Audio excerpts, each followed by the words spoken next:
नमस्ते दोस्तों, आज की इस रोमांचक कहानी में आपका स्वागत है। मेरा नाम वंशिका है। मैं छत्तीसगढ़ के सूरजपुर जिले की रहने वाली हूँ और मैं अपने पति की दूसरी पत्नी हूँ। गर्मियों की दोपहर थी।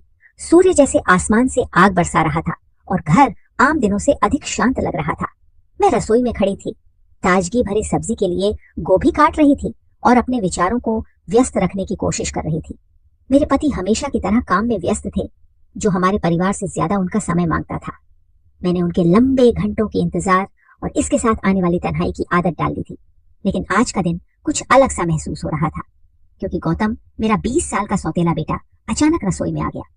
उसकी मौजूदगी हमेशा सहज और ऊर्जा से भरी रहती थी। जो कमरे में आते जी उसमें जान डाल देती थी। वर्षों से मैंने उसे अपने परिवार का हिस्सा मान लिया था, लेकिन हाल ही में मैंने उसके व्यवहार में छोटे छोटे बदलाव महसूस करी थी और उन्हें नजरअंदाज करना अब मेरे लिए मुश्किल हो रहा था। कुछ मदद चाहिए? आते ही उसने पूछा। तब उसकी आवाज सामान्य थी, लेकिन उसमें हल्की झिझक महसूस हो रही थी। उसने मेरी ओर देखा, फिर उन फलों की ओर जिसमें मैं सलाद काट रही थी। तब मैं बिना आंचल लिए सर पर सलाद काटे जा रही थी और उसकी नजर मुझ पर एक पल के लिए ठहर सी गई थी। तब मैंने मुस्कुराते हुए उसे एक चाकू पकड़ाई और बोली, सुनो गौतम, क्या तुम सलाद काटने में मेरी मदद कर सकते हो? वह तुरंत सिर हिलाकर हमें सहमति जताते हुए मेरे पास आकर खड़ा हो गया और झुकते हुए काटने लगा। शुरुआत में उसके हाथ स्थिर थे, लेकिन जैसे जैसे समय बीतता गया मैंने देखा कि उसकी पकड़ में हल्का सा कंपन था। एक बार जब मैं एक कटोरा लेने के लिए हाथ बढ़ा रही थी तो हमारे हाथ आपस में छू गए। तब वह एक पल के लिए ठिठक गया और फिर जल्दी से पीछे हट गया। फिर माफी मांगते हुए कुछ बड़बड़ाया, जिस पर कोई बात नहीं, मैंने हल्के स्वर में कहा, जैसे कुछ हुआ ही ना हो। लेकिन अंदर से मैं उसकी आकर्षण के प्रति एक बढ़ती जागरूकता को नजरअंदाज नहीं कर पा रही थी। तब काम करते हुए मैंने उसे कई बार मेरी ओर देखते हुए पकड़ी। उसकी आंखें हर बार मेरी ओर मुड़ने पर जल्दी से दूसरी दिशा में चली जाती थी। ये बेहद हल्का, लगभग न के बराबर था, लेकिन फिर भी वहां था एक झिझक, एक तनाव जो मैंने पहले कभी भी महसूस नहीं की थी। ऐसा कमरे में लगने लगा था। फिर कमरा अचानक छोटा सा लगने लगा और उसमें की हवा भारी सी हो गई। लगता है सब तैयार हो गया। तब मैंने चुप्पी तोड़ते हुए कही और फिर तैयार हुआ। सलाद को टेबल पर रख दी। फिर गौतम ने सिर हिलाया। तब उसका चेहरा हल्का सा लाल था, जैसे किसी अजीब बात पर शर्मिंदा हो या कुछ गंभीर रूप से सोच रहा हो जिसे वह समझा नहीं सकता था। वह कुछ पल तक वहीं रुका रहा, जरूरत से ज्यादा देर तक। फिर एक कॉल करना है, इतना कहकर कमरे से बाहर चला गया। तब मैं वहीं खड़ी रही, खाली दरवाजे को देखते हुए, हमारे बीच हुई बातचीत को दिमाग में दोहराते हुए। फिर मैंने खुद को समझाई कि यह कुछ नहीं था, बस एक गुजरता हुआ पल था। गौतम एक युवा लड़का था, शायद किसी और वजह से घबराया या शर्मिंदा था, लेकिन अंदर से मुझे पता था कि बात इससे कहीं ज्यादा थी। उसकी निगाहें, वह अनजाने में हुए स्पर्श और उसकी आवाज का लड़खड़ाना सब जानबूझकर किया गया सा लगा, भले ही उसकी मंशा वैसी ना रही हो। फिर उस शाम जब मैं सोफे पर बैठी अपने पति के लौटने का इंतजार कर रही थी, तो मैं इस एहसास को झटक नहीं पा रही थी कि गौतम और मेरे बीच कुछ बदल सा गया था। यह हल्का था, जैसे परछाई जो नजरों से ओझल हो रही हो, लेकिन फिर भी वह यही है। और तब चाहे मैंने कितनी भी कोशिश की, लेकिन इसे नजरअंदाज नहीं कर पाई। फिर आने वाले दिनों में मुझे सब कुछ अजीब सा महसूस होने लगा, जैसे गौतम और मेरे बीच एक अदृश्य रेखा खींच गई हो। भले ही हम दोनों ने इसका जिक्र ना किया हो। अब वह भी घर में ज्यादा समय बिताने लगा था, मुझे कामों में मदद की पेशकश करने लगा था, जिनमें पहले कभी वह थोड़ा सा भी दिलचस्पी नहीं दिखाता था। शुरुआत में मैंने इसे गंभीरता से नहीं लिया, लेकिन जल्दी ही यह साफ हो गया कि उसकी मौजूदगी महज इत्तेफाक नहीं थी। एक दिन मैं बेडरूम रूम में कपड़े तय कर रही थी। जब गौतम अंदर आया, उसने ज्यादा कुछ नहीं कहा, बस सोफे पर बैठकर मोबाइल देखने लगा। मैं अपना काम करती रही, लेकिन मुझे उसकी निगाहों का एहसास हो रहा था। जब भी उसे लगता कि मैं उसकी तरफ नहीं देख रही हूँ, वह मुझे देखने लगा था। यह सब मुझे असहज कर रहा था, हालांकि मैंने इसे जाहिर नहीं होने दिया। मम्मी, आप व्यस्त लग रही हैं, उसने कुछ देर बाद धीरे से कहा। तब उसकी आवाज सामान्य थी, लेकिन उसका चेहरा सामान्य से ज्यादा गंभीर लग रहा था। तब उसकी तरफ देखे बिना मैंने जवाब दिया, बस घर के काम संभाल रही हूँ। फिर वह चुप हो गया और उसकी चुप्पी जरूरत से ज्यादा लंबी हो गई। तब आखिरकार मैं उसकी तरफ देखी और उसकी आंखें मेरी आंखों से मिल गई। तब उसकी नजरों में कुछ तो था, शायद जिज्ञासा या कुछ और गहरा, जिसने मुझे अस्थिर कर दिया। उस महीने के अंत में मैं स्विमिंग पूल के पास थोड़ा समय बिताने का फैसला करें। तब मुझे उम्मीद थी कि इससे मेरा मन हल्का हो जाएगा। वहां मेरे साथ किसी को आने की मुझे उम्मीद नहीं थी, लेकिन गौतम मेरे जाने के थोड़ी ही देर बाद आ गया। फिर वह जाने के थोड़ी ही देर बाद आ गया। फिर वह कहने लगा कि उसे पढ़ाई से थोड़ा ब्रेक चाहिए। फिर उसने अपनी तौलिया एक कुर्सी पर रख दिया और बिना किसी झिझक के पानी में कूद गया। तब मैं अपनी लाउंज कुर्सी पर बैठी रही, एक किताब में खुद को व्यस्त दिखाने का नाटक करने लगा। लेकिन जब वह पानी से बाहर आया तब उसके बालों और कंधों से पानी टपक रहा था। तभी मैं अनजाने में उसकी तरफ देख बैठी। फिर उसने मुझे उसे देखते हुए पकड़ लिया और एक पल के लिए हम दोनों ने अपन नजरें नहीं हटाई। फिर उसने पूछा, आप अंदर नहीं आ रही? तब उसकी आवाज हल्की थी, लेकिन उसकी आंखें किसी गहरे राज से भरी हुई थीं। तब मैं सिर हिलाते हुए बोली, नहीं, मैं नहीं आ रही, मैं यहीं ठीक हूँ। फिर वह पूल के किनारे के पास तैर कर आ गया और अपने हाथ किनारे पर टिका दिया। तब उसकी नजरें मुझ पर इस तरह से बरस रही थीं, जो मुझे अंदर से उत्तेजित करने लगी थी। मुझे अपने भीतर गर्मी का एहसास होने लगा, जो सूर्य की गर्मी से नहीं बल्कि हमारे बीच की खिंचाव भरी ऊर्जा से थी। तभी उसने नरम शब्दों में कहा, मम्मी, आप पिछले कुछ दिनों से चुप चुप सी लग रही हैं। इस पर मैं अपनी कंधे ऊंचा करके और बात टालने की कोशिश करते हुए बोली, बस थोड़ी थकी हुई हूँ। शायद फिर गौतम ने और कुछ नहीं कहा, लेकिन जिस तरह से उसने मेरी ओर देखा उससे यह साफ था कि वह मेरे जवाब से संतुष्ट नहीं था। फिर कुछ देर बाद वह पूल से बाहर निकला और अपना तौलिया उठाया और अपने बदन को पछने लगा। फिर जैसे ही वह मेरे पास से गुजरा, उसके शरीर से गिरती पानी की बूंदें गर्म फर्श पर छिटक रही थी, जिससे मेरे दिल की धड़कन तेज हो गई। उसके जाने के बाद के खामोश लम्हों में मैं वहीं बैठी रही, सब कुछ अपने दिमाग में दोहराते हुए। तब मैं इस बात से इनकार नहीं कर सकती थी कि कुछ तो हो रहा था, कुछ ऐसा जिसे मैं सामना करने के लिए तैयार नहीं थी।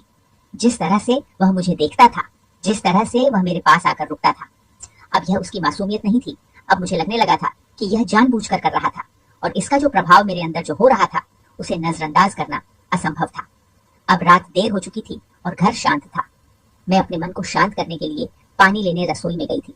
तब मुझे अपनी सांसें भारी लग रही थी, केवल गर्मी की वजह से नहीं बल्कि उस तनाव के कारण जो पिछले कुछ हफ्तों से बढ़ता जा रहा था। खैर, अब मुझे रसोई में वहां गौतम के होने की उम्मीद नहीं थी, लेकिन तब भी वह वहां बिना शर्ट के फ्रिज पर झुका हुआ था और फ्रिज में कुछ ढूंढ रहा था। तभी मैं उसे सामान्य दिखने की कोशिश करते हुए, हालांकि मेरी आवाज मेरे अंदर की घबराहट को जाहिर कर रही थी, तभी मैं पूछी, गौतम बेटा, तुम इतनी रात गए जाग रहे हो? नींद नहीं आ रही थी, उसने बिना मेरी तरफ देखे हुए जवाब दिया। फिर उसने फ्रिज बंद किया और मेरी तरफ मुड़ा। फिर उसकी आंखें मेरी आंखों से मिली। तब उसके चेहरे पर कुछ ऐसा था जिससे मेरी सांसें थम सी गई। एक अजीब सा मेल जो उसके नजरों का था और उसके हिम्मत का था। तब कुछ देर तक हम दोनों ने कुछ नहीं कहा। तब बस हमारे बीच की खामोशी गूंज रही थी, उन शब्दों से भरी हुई जो हम में से कोई कहने की हिम्मत नहीं कर पा रहा था। तब मैं उसकी नजरों का अपने वजूद पर बोझ महसूस कर सकती थी। तब उसकी आंखें मेरे हाथ में पकड़े गिलास पर नहीं बल्कि मेरे चेस्ट पर टिकी हुई थी। तभी उसने कहा, मम्मी, मैं तुमसे कुछ पूछना चाहता था। तब उसकी आवाज में झिझक थी। मैं सिर झुकाए जैसे बात को हल्का दिखाने की कोशिश कर रही थी। फिर बोली, क्या गौतम बेटा? तब वह थोड़ा झिझका। फिर अगले पल ही वो एक कदम मेरे पास आ गया और बोला, मम्मी, आप इतनी सुंदर क्यों हो? क्या आपने कभी महसूस किया है कि आप वहां नहीं हो जहां आपको होना चाहिए? बस एक मौका देकर देखो, मैं सब ठीक कर दूंगा। तब उसका सवाल और जवाब ने मुझे चौंका दिया। फिर मैं उसके चेहरे को देखने लगी, ये समझने की कोशिश करते हुए कि इसके कहने का क्या मतलब है। थोड़ी देर बाद मैं बोली, तुम कहना क्या चाहते हो गौतम बेटा? उसने धीरे से कहा, मेरा मतलब है जैसे कि आप किसी और चीज के लिए बनी हो, किसी और बड़ी चीज के लिए जो आपके अंतरात्मा को सुकून से भर दे। लेकिन देखिए ना, आप ऐसी जिंदगी में फंसी है जो आपके लिए बनी ही नहीं है। तब मुझे नहीं पता था कि उसके इस बात का जवाब कैसे दूं, क्योंकि तब उसके शब्दों की वार ने जिस तरह से मेरे अंदर दबी हुई भावनाओं को जान लिया था, जो मुझे अंदर से हिलाकर रख दिया। इससे पहले कि मैं कोई जवाब सोच पाती, वह एक कदम और करीब आ गया, इतना पास कि मैं उसकी मौजूदगी की गर्मी महसूस करने लगी। फिर मैं कहना शुरू की, गौतम बेटा, लेकिन तभी उसने मुझे बीच में ही रोक दिया और बोला, मम्मी, मुझे पता है कि यह सब गलत है। तब उसकी आवाज कांप रही थी। मुझे पता है कि मुझे ऐसा महसूस नहीं करना चाहिए, लेकिन मैं इसे रोक नहीं पा रहा हूँ। मैंने बहुत कोशिश किया, लेकिन मैं नहीं रोक पा रहा। आदित्य की यह बातें सुनकर मैं उसकी तरफ देखी। तब मेरा दिल इतनी जोर से धड़क रहा था कि मुझे लगा वह भी इसकी धड़कन सुन सकता होगा। फिर मैं धीरे से बोली, गौतम, हम नहीं कर सकते। तब मेरी आवाज अचानक फुसफुसाहट में बदल गई थी। तब वह थोड़ा भी नहीं हिला और ना ही उसने अपनी नजरें मुझ पर से हटाया। तब मुझे वह एक भूखे शेर की तरह देखे जा रहा था। फिर बोला, मम्मी, मैं हर वक्त तुम्हारे बारे में सोचता हूँ।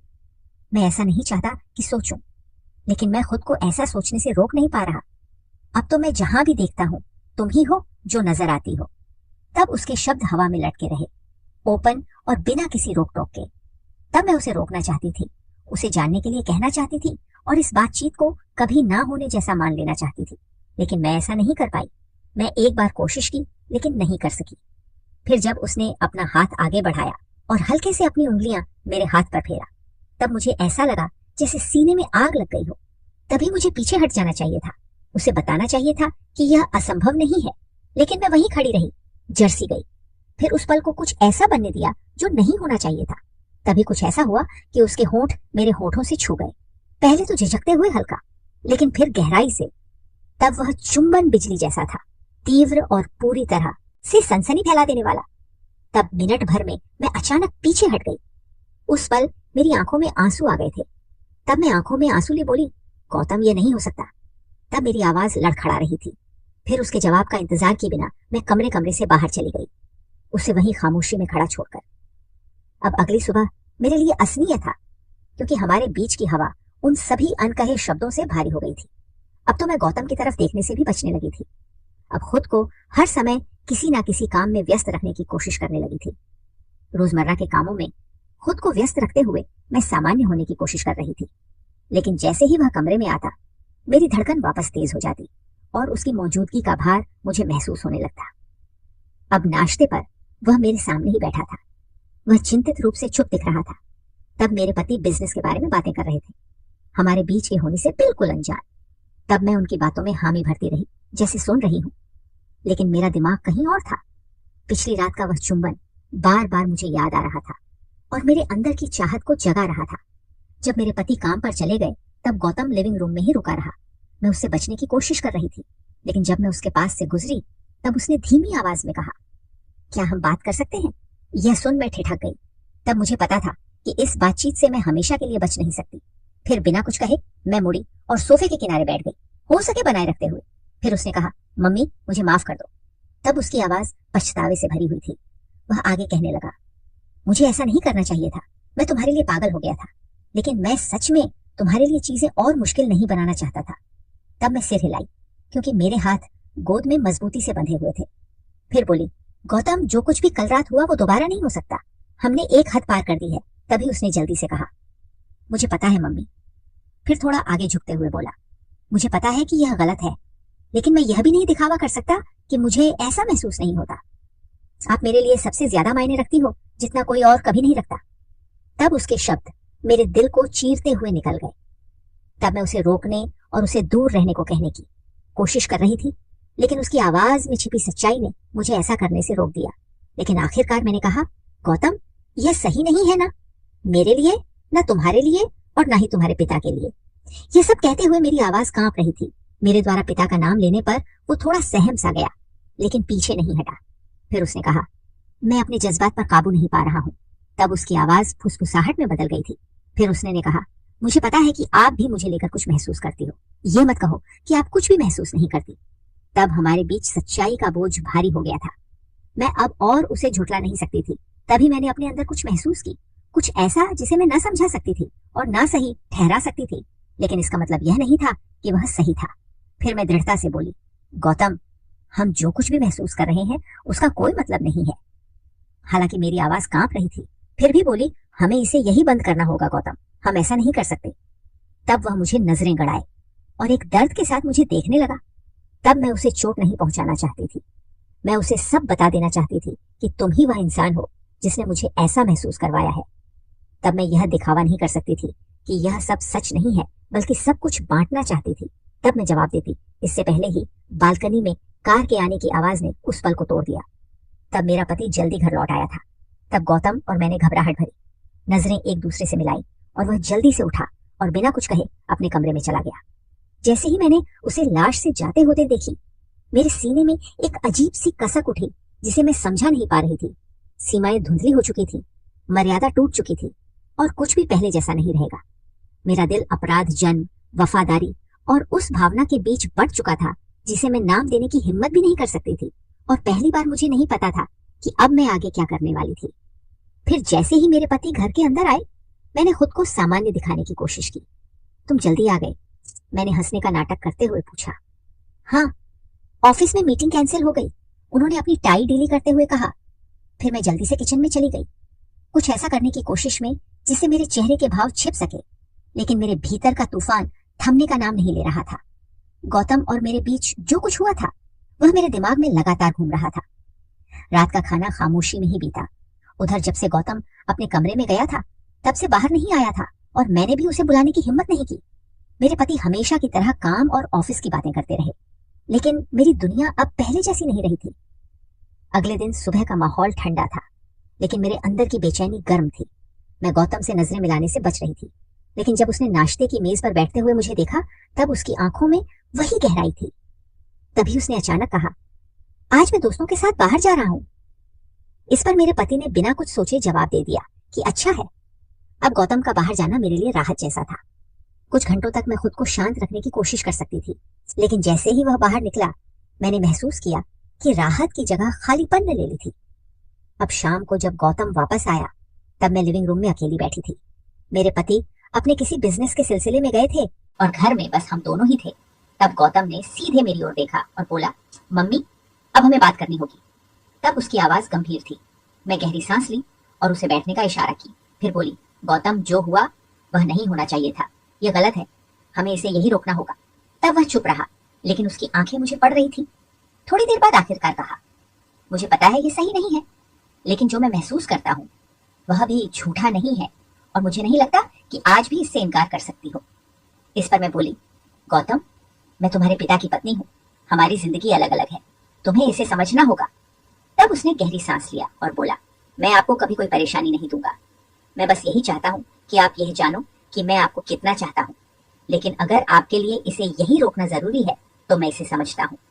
तब उसके शब्दों ने मेरे दिल को तोड़ दिया।